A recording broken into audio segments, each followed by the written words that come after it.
Actually, I love doing Jewish events. I do a lot of them. It was actually just a festive moment in my family. My nephew just had his bar mitzvah, which was very nice. And yeah, it was very nice. And they gave me, during the service, they gave me an aliyah. They gave me Hagbah, if you know what that is, where they lift the scroll above the congregation. But it happened to be a particularly heavy one. So when I lifted it, I went, Jesus, this is heavy, which I probably shouldn't have said. It just sort of slipped out. And I thought I was in big trouble because the rabbi was standing right there, but he went, for Christ's sake, don't drop it. I went, all right, this is pretty good guy we have, right? You ever try explaining the holidays we have to people that aren't Jewish, right? Some are pretty simple, some not so much, right? Like if you start off at the beginning of the year, what do we have? Rosh Hashanah. How would you explain Rosh Hashanah to someone that isn't Jewish? That's pretty easy. What is it? New Year's without the fun. That's sort of how I explain it, right? And then after Rosh Hashanah, of course, we have what? No, it's Tzom Gedalia. Trick question. That's right. Nobody ever gets that one. No, it's all right. 3 Orthodox people. Oh, yeah, no, right. Yeah. You guys know Tzom Gedalia? You know, it's like a fast day. No one even does. It's like so 90s. I don't think anybody even does it anymore. Here's what they would tell me about Tzom Gedalia. They're like, I asked, why do we fast on that day? They go, it's practice for Yom Kippur. That's what they used to tell me when I was a kid. Like, only Jews would practice for something awful. That's how we... Horrendous. Now, of course, we have Yom Kippur is next. Round of applause. I'm just curious. Who made it in synagogue the entire service during Yom Kippur? Just see. The one with the shadel? All right, you made it the entire time? Okay, ma'am, did your mind wander at all during the service? It's okay. It's a hall. It's a lot. Mine did too. If your mind ever does wander during the service, just don't make the classic mistake that I made. I went, you know what? I'm just going to see how much more we have to go here. Let me just see how much. Don't ever do that, because it's never anything positive. It's never, oh, 3 pages, yay. It's always, you have got this. This is insane. What's going on? You start doing that Moxor math in your head. 216, 391. Oh, for the love of God. Oh, wait, there's an art scroll. Half English, divide by 2. I think I can carry the 4. Maybe I'll do this one. Awful. We have our fun holidays, too, though, right? Purim. Purim's a good one, right? How would you explain Purim? That's pretty easy. How would you explain Purim is what?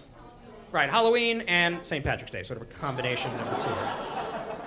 Yeah, you're supposed to get drunk. That's the only holiday we have, I think, that's cooler than anything that exists in the Gentile world. That's the only holiday you can walk out of your house with like a bottle of Jack Daniels in one hand, vodka in the other. Your neighbor can look at you. Where are you going? Synagogue. Have fun in church? Loser. Right? That's a good one.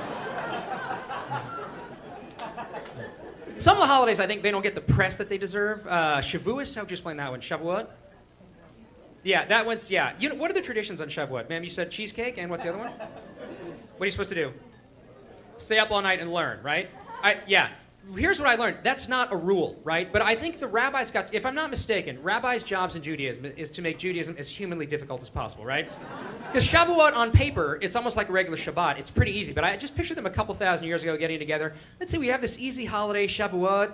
How can we screw this up? Anybody got anything? What if we make them stay up really late and learn? That's pretty annoying. I like that. Get that on paper. Spread it around that they're not really religious if they don't do it. Perfect. So, yeah. And yeah, holidays actually, Passover, that's the most participated one. Did you guys know that? Passover? Yeah. There's a common number during the Seder. What is it, ma'am? Let's see. What is it?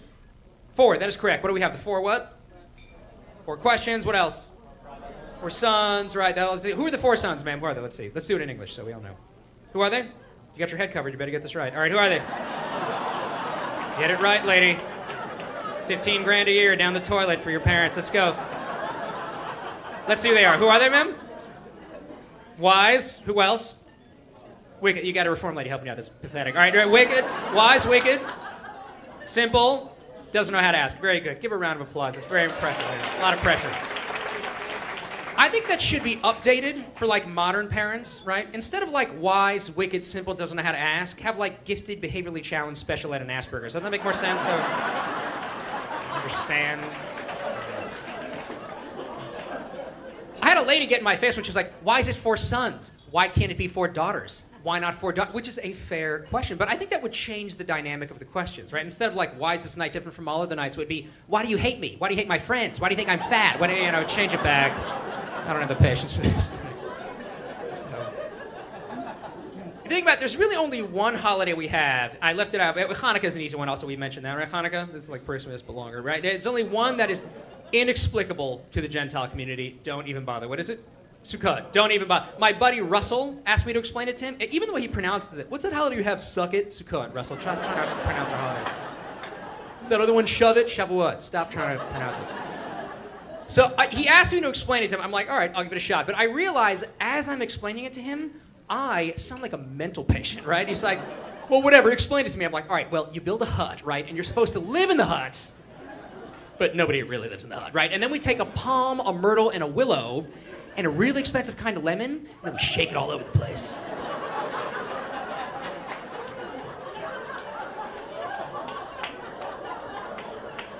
Are you on medication or something? How much is this lemon that isn't really a lemon?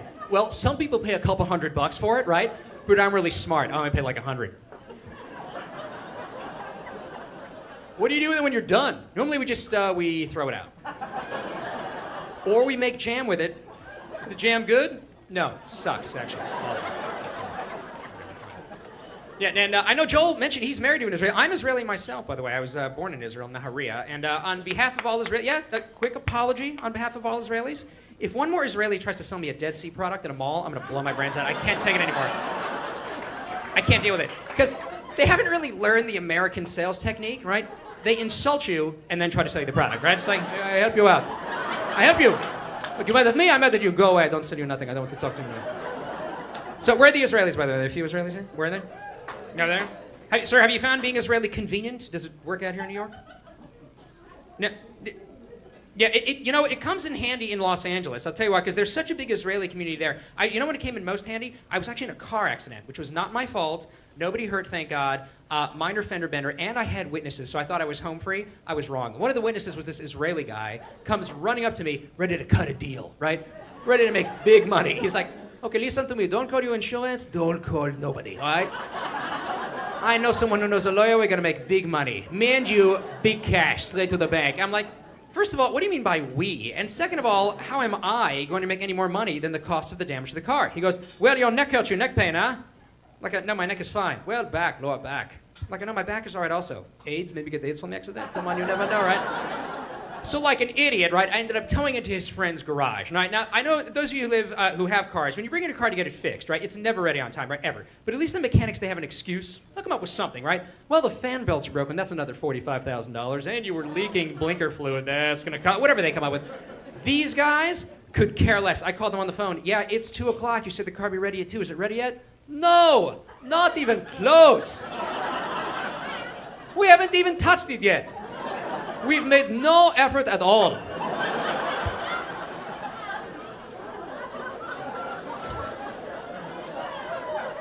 When is the car going to be ready? 10 o'clock tomorrow morning, car will be ready.